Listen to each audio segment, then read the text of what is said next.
Okay, Tim, we're live. All right. Hello, everybody. Tim Arrowood here. How is everybody today? How's the chicken? If you're not here, there's chicken. This is in honor of Ariel. We have Chick-fil-A. There's plenty of Chick-fil-A. So we're making sure of that. So, what's exciting in real estate? What'd you learn this week in real estate? Or last week? Or last week? Buyer representation contracts. Buyer representation contract. So how's that going with all the new stuff going on? Everybody, no issues? It's a nothing burger. I did have one agent that was like, when I asked about the buyer's compensation, he was like, we are not allowed to discuss that. Oh, rude. Yeah. Can't even discuss it. No. This was a small town, I'm sure. No, this was EXP Realty. He says all EXP realtors are not allowed to discuss compensation. No, you are. They're not paying. The seller is. So cool. Well, that's how he worded it, though. Yeah. Well, Yeah. He's sassy. He was a sassy one. Well, I've seen It was sassy. I've seen different ones come through. And it's like I talked to one broker, and it was like, oh, you can't write it that way, and I'm like, for us, it's okay. I don't know about you guys, so I'm sure that you all have established this is the way that we like to have it presented on the offer. I guess I don't know. One guy said, well, you can't put it on the offer because it has to be in a side agreement because it can't be. I'm like, I don't know. I just know that There's so much stuff that people are like, yeah. On everything. It's the same. It's literally the same thing. Yeah. So, but anyway, so what? Let's see. I'll wait for you. So what? What's Callie learned this week? Last week in real estate. You got to make sure it's real estate because Callie's got a lot of interests. Just the importance of follow-up. My pipeline from 6 months ago, a year ago, they're ready now. And if you don't talk to them and you push it aside like, oh, I'll just let the drip do it. Yeah. Always follow up. Yeah. Follow-up is going to be very important for every agent, every lender. I mean, Absolutely. that's your big, that's Oh, yeah. one of the biggest parts of your business is that follow-up. Yeah, no, I agree. I think, the follow-up we do, it amazes me every day when we're trying to follow up with a client and we'll reach out to whoever referred them to us and we'll say, hey, have you heard from Fred? I don't know who you're talking about, right? It's like, well, you sent him, like, yeah, I don't remember who that is. So, so I guess that is one of the values that we try to bring is, we follow up, either buy or die. It's not a threat. It's just more of a follow-up philosophy. It's like buy or die. Okay. So what are you gonna do? You make your decision now. So, ooh, it's gotta taste good because it sure doesn't look good. That's good for him. There's a lot of things that are good for you that don't taste good. So any present company excluded. Anybody having any mortgage challenges that I can hit? Or we can talk about the elephant in the room, right? Okay, that's fine. So we're learning. We're learning, and so I will say that I was telling Matt about the challenges that we've had. How we care about all of our customers, right? It sounds hokey, but we care, and it bothers us when things go sideways. And I was talking to the team about things, and I said, it's one thing to say we care, right? It hurt, I'm sorry for you and all that stuff. But do you care enough to create a process that prevents things from happening in the future? I think that's the point where we turn this emotion of caring and frustration and all that stuff into let's make sure that something you can't fix it, but I think if I've learned nothing else from this process is identify issues early, then we can correct, make decisions, and all that stuff. So So what I want to talk about is today was a promotion that we're doing, and for two different reasons. One is that I'm marketing to you guys, but it's also something that might be of interest to you, and you marketing to your past client database or anybody else on your list. So I'll pass these out.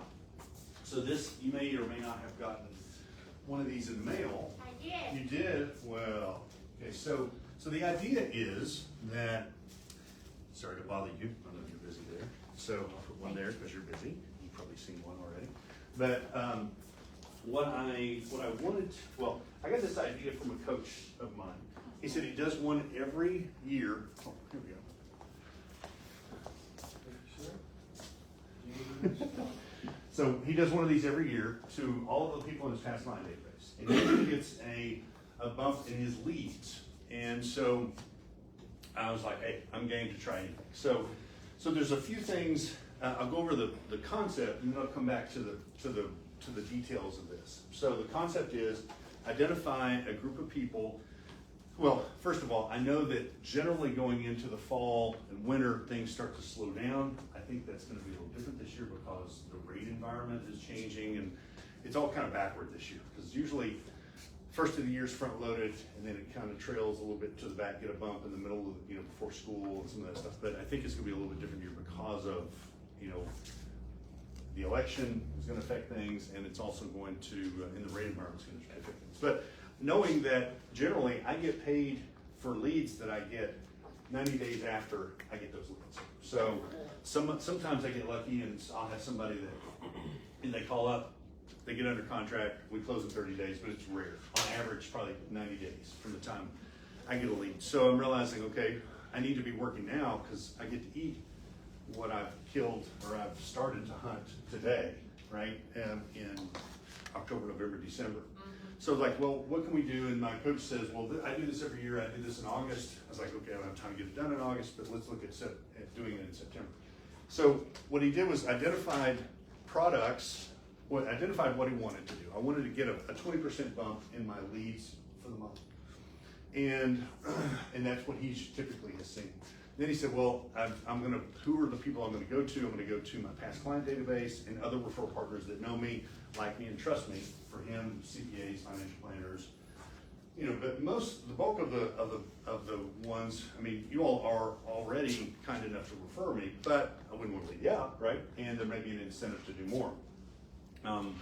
So we identify those people, and then what we're going to do is we're going to mail to them. We're going to give them an offer that says, hey, every week of this month, we're going to do a drawing based on the leads that we get. So this Friday, if we get 2 leads for the month, we got a 50% chance of getting the AirPod Pros, right? Then next Friday, we're going to take all the people that from the first week and the second week, we're going to pull somebody out. It's going to be an Apple Watch. Third week is going to be an iPad. Fourth week is going to be the MacBook Air, right? So spending around $2,000 on the stuff, and for us, it's an excuse to have a conversation, right? So you're talking about what you're doing with your past clients. You're always looking for a reason to have a conversation. So we're going to mail, we're going to email, we're going to call. We're also going to do a ringless voicemail drop. So all of those different things are just a push for this month to have those conversations. So we had to put together the offer, and then we had to say, well, legal had to look at it and say, well, okay, you guys are realtors, I can't give you anything in exchange for a referral. But if we say that it is for no purchase necessary, void where prohibited, open to legal residents of the U.S. 18 years or older, then that pretty much makes it all fair game, right? So I can go through the drive-through at McDonald's and say, you gotta know your demographic, and say, you want to win an iPad, right? So maybe we'll do that at Juniper, right? We'll leave those on the table. One of those, okay? Maybe not at McDonald's, but actually, Paul. So side story here. So I've told somebody this. So Paul, he started law school 3 weeks ago, right? So he's excited. He's a little overwhelmed. 200 to 300 pages of dense legal material reading every week is something. So he, around me, he's never wanted to be a salesman. Like, it's kind of a creepy, dirty thing to have to be a salesperson. He didn't say that, but that's the feeling I got. So he goes to law school, and they said, well, you need to have a little plastic reading book stand so that because you read so much, and you have a book stand. So he buys one. He's like, that's pretty cool. I got it for $8. I could sell these. So he buys 10 more, and he goes into class, and before class starts, he said, hey, I got these. I bought extras. If you want to buy one, I'll sell them to you for $15 each. And all these people that are academics, right, they've never really worked in their lives. They don't know what sales is.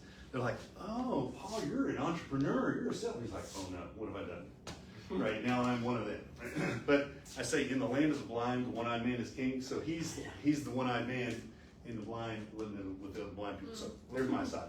But so I told him, I gave him a stack of these, and I said, hey, all of these kids, they're all kids, everybody's kids anymore, but they have parents, and they have siblings, and they have people that they know, and they need to, they can send in their leads to Swell's Income. So I sent him with a stack of those. We went back to school yesterday, and so we'll see if we get any leads out of it. But you can't just send someone that doesn't wanna buy a house, like if they're trying to apply and they don't Right. get approved, that's not gonna help, right? So all I care about is the lead. I need the activity. Okay. Right? So now, if they go through the phone book, there is no phone books anymore, are there? Anyway, I don't know. if they just send random phone numbers, okay, we're going to call them. And if they're not legit, then we're probably not going to put them in the pot. I see. But I just want to talk to people. More people I talk to, the better. Okay. Right? So.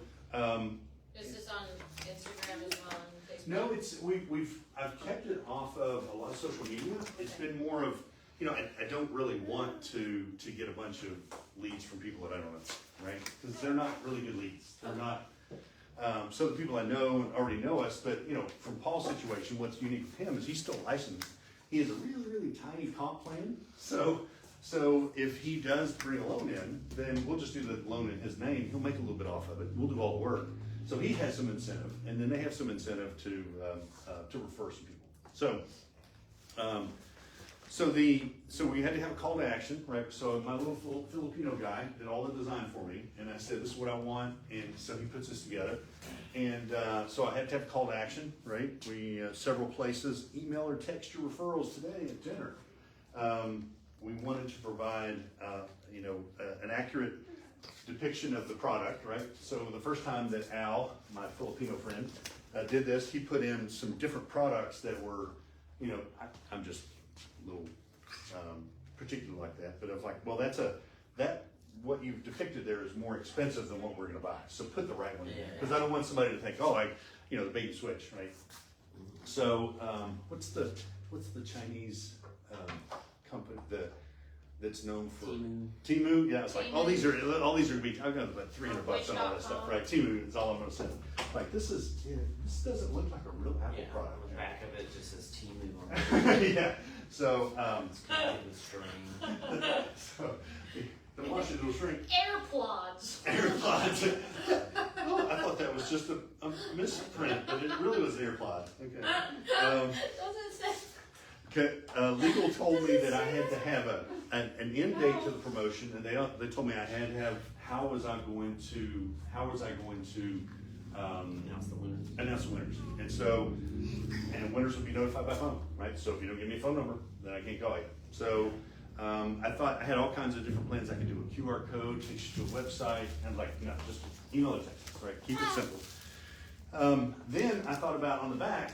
I thought, well, if you get this, you're going to be thinking, well, okay, what's a referral? Like, so you have to plant in somebody's mind, like when we talk about asking for referrals, we typically will say, do you have any friends, family, or coworkers looking to buy, sell, refinance? So you got to plant in your mind, friends, family, coworkers. Okay, I may not have any friends, but I got family, coworkers, So I'm thinking about the people, and then I think about, well, what am I looking for? So they're looking to buy, sell, or refinance.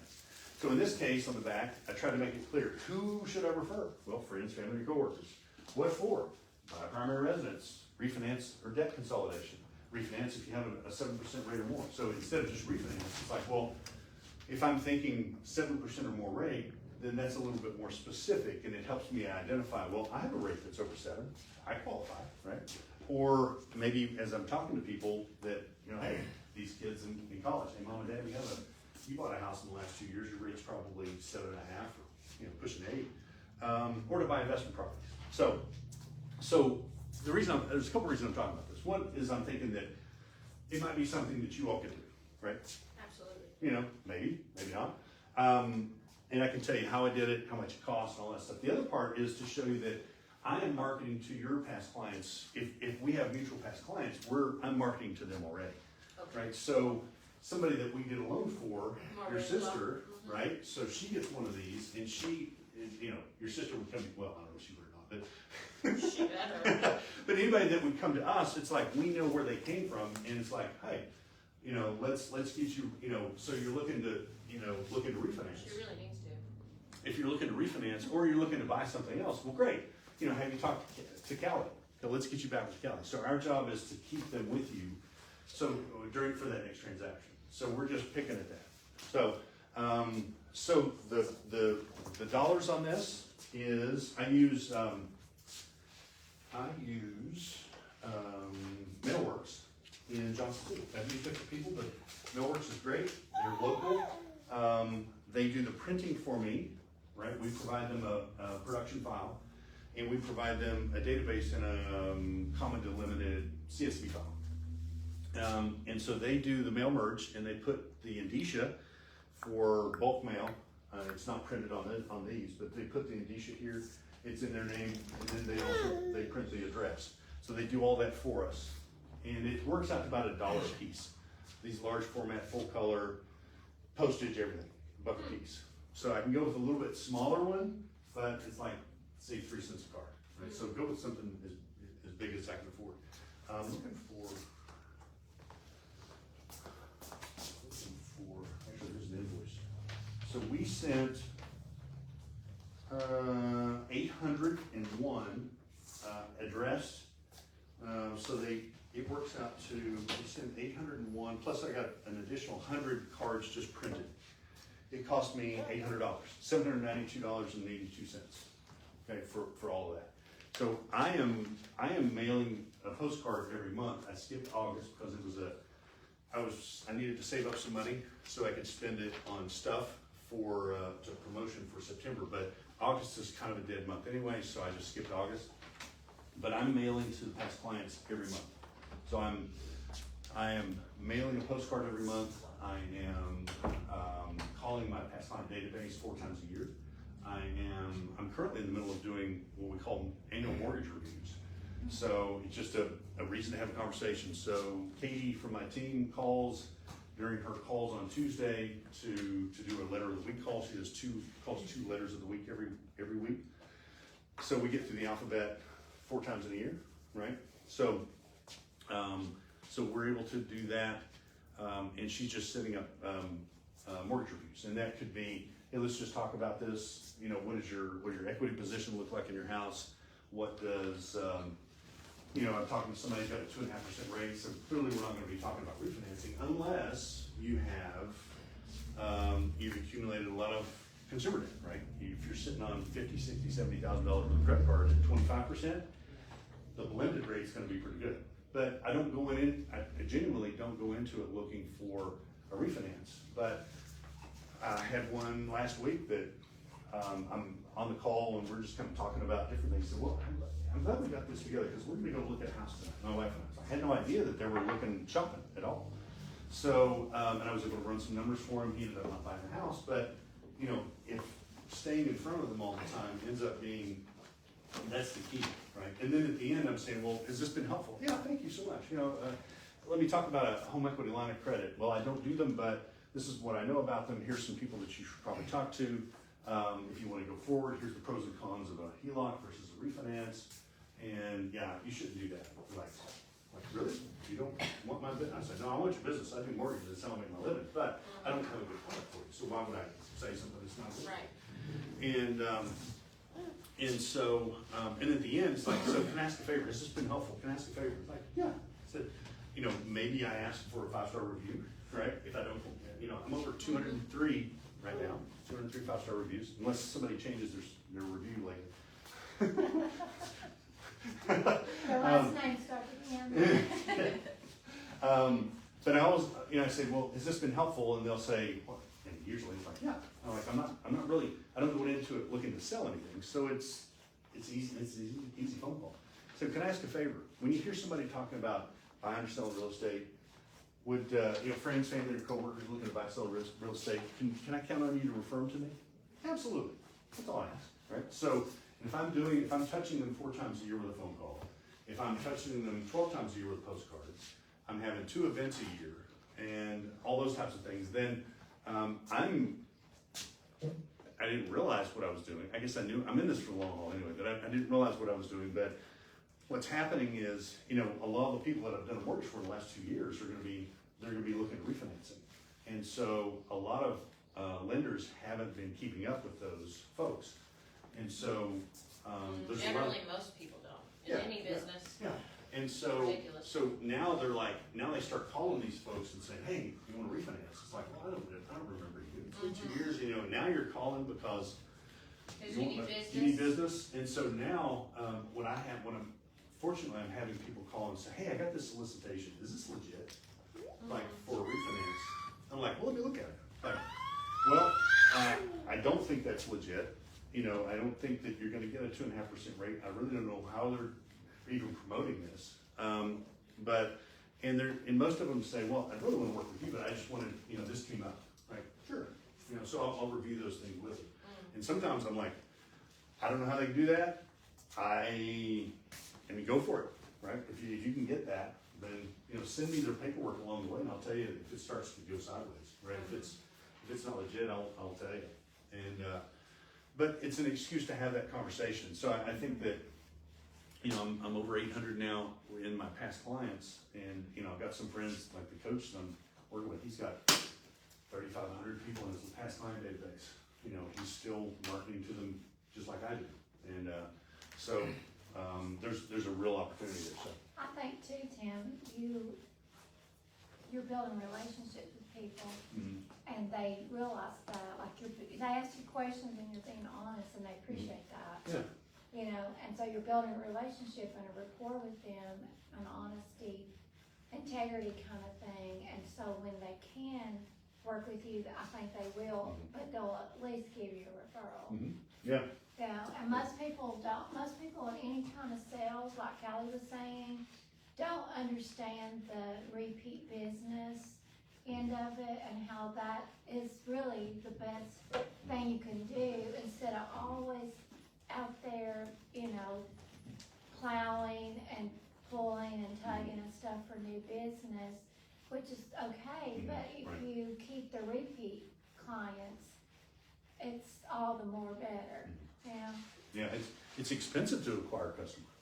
So it's like you pay full price to acquire that customer the first time, and then it just seems a shame to have to go.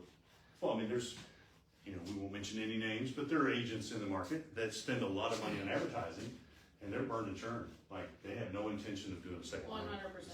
And I'm like, I just don't get it. I don't understand. It just seems so. The whole concept seems so foreign to me.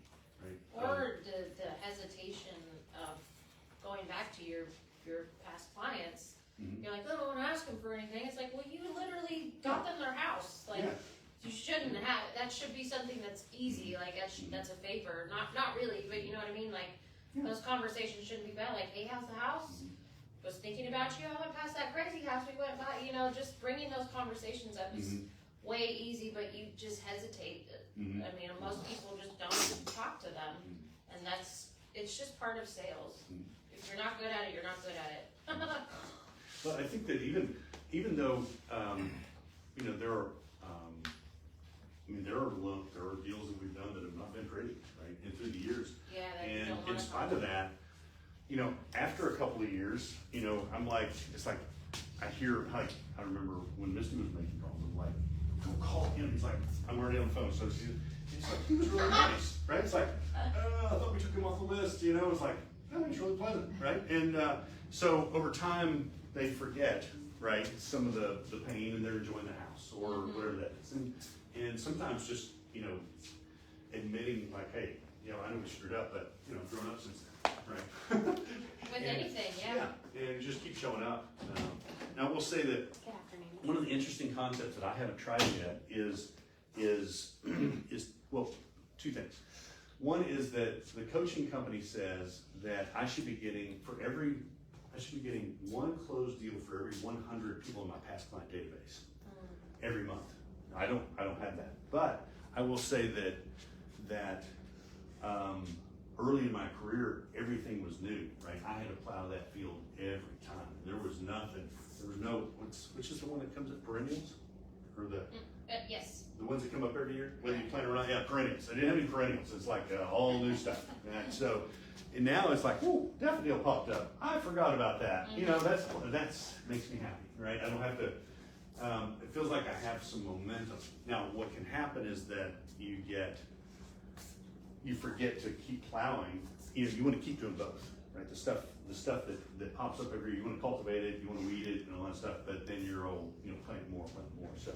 So that, to me, 1%, one person out of every 100. Well, it doesn't mean that one person is buying. It means that there's enough. I should be getting one closed loan out of all those, because there's probably 10% of them that are thinking about real estate, and then they have a sphere of influence and their sphere of influence and all that stuff. And so that's the reason that works. The other thing is one of the things that I thought was interesting is I haven't tried this yet, but one of the coaches was talking about he has this program, and he focuses on this particular group of people that are past clients. But he said, I tried a test one time, and I took a group of people that were not past clients, and I just farmed them. I just said, I'm going to start marketing to you like I marketed to everybody else. He said in about 6 to 8 months, they started to produce about the same as people, because they forgot who they worked with before. And they just started thinking, oh, you must be my mortgage guy. It's like, 100%. yeah, there you go. So I think there's some opportunities there with farming, based on geographic, demographic, psychographic information. I'm looking at playing around with some of that stuff. So you can buy those data lists that'll do that. So anyway, that's all I got. And if you want any information on like Mailworks, Jenny over at Mailworks does a great job. And my guy in the Philippines, he's inexpensive and he's quick and he's really good. So only to a select few will I share his contact information, because if he gets busy and he can't do my work, I'm going to be mad. But what are you seeing right now? Like, what's your clientele for the past few months? And what are you seeing in the pipeline? It's still a Out of mix. towners. I've seen some.